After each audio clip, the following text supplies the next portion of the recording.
Hello, magandang araw sa ating mga kalibog. Ako po ay dadayo sa aking kumari, kay Maring Apas, Karaig. Pupunta po ako sa Balok-Balok.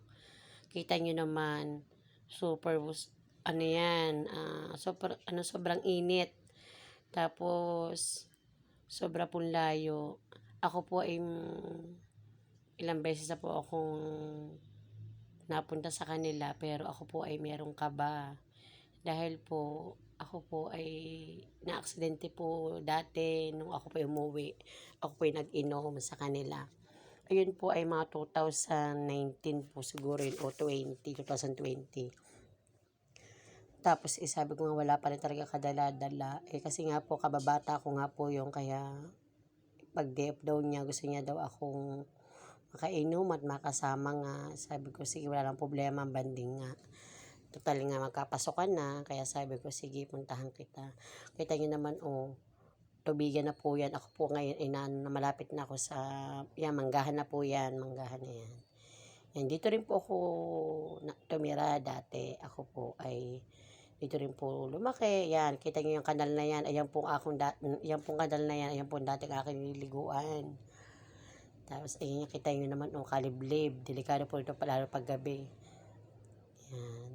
Tapos po, ayan nga, itong mga tubo. Kasarap po ng tubo ngayon, hindi na lang makakain at ako po ngayon naka-brace na. Kung dating kabataan ako talaga naman, yan yata umagahan namin tsaka tanghalian.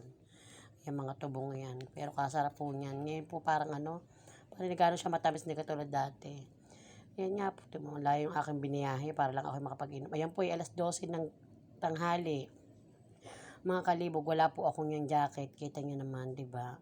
Sabi nga sa akin ng kumari ko, hindi man lang daw may jacket. Pero wag ka ako may dalang may daong paa ng manok. Sabi ko pampulutan. Sabi ko sa kanya, wag ka mag-alala yan na may kompleto na. Tapos sabi ko nga, ako na rin ang magluluto, di ba? Siyempre dadayo ka, di siyempre ikaw na rin ang magluluto. Pero sabi ko sa kanya, siya na lang muna maglinis sa mga paa dahil nga ako ay magbibideo. Ayan nga, pagkatapos nakapagluto na ako nung paa, yan nag-inom na kami, di ba? Riders saka MP, bangago ang nangyari niya sa inyong mga kalibog. Sunod nyo, naisipan ko, sabi ko, parang gusto ko ako kumuha ng sintunis kasi marami sintunis doon. May iba matatamis, ang iba hindi. Sabi ng kanyang lola, pag pipitasin ko daw siya, dapat daw pagunting. Sabi ko sa kanya, ay ganun po ba yun para daw hindi daw magtampo? Tingin nyo naman kahit hindi patik sintunis, talagang kinuha ko kahit ang iba ay medyo bubot na mga kalibog. Mo, talaga makataas lang ako sa pinakataas, makuha ko lang yung medyo malalaki mga kalibog. Kita nyo naman yan. Talaga nakita na yata ang aking kaluluwa dyan. Sabi nga na aking kumari, sige kuha ka lang dyan, sulitin mo na. Sabi ko, oo nga.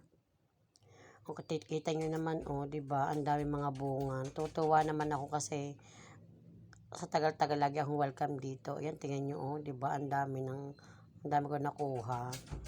Sabi ko nga, tama na talagang uubusin ko na yata ang bunga ng kanilang tanim ng kanyang lola. Di mo, dami sintunis, Kasarap po nila at may asin, o kaya may sili. Para naglilihi, mga kalibog. O kita nyo pa, nakahirit pa ako. Humingi pa ako ng papaya, sabi ko, ipang gugulay ko. Lalagyan ko siya ng manok, di ba? Para ka nang, yun lang po. Paalam.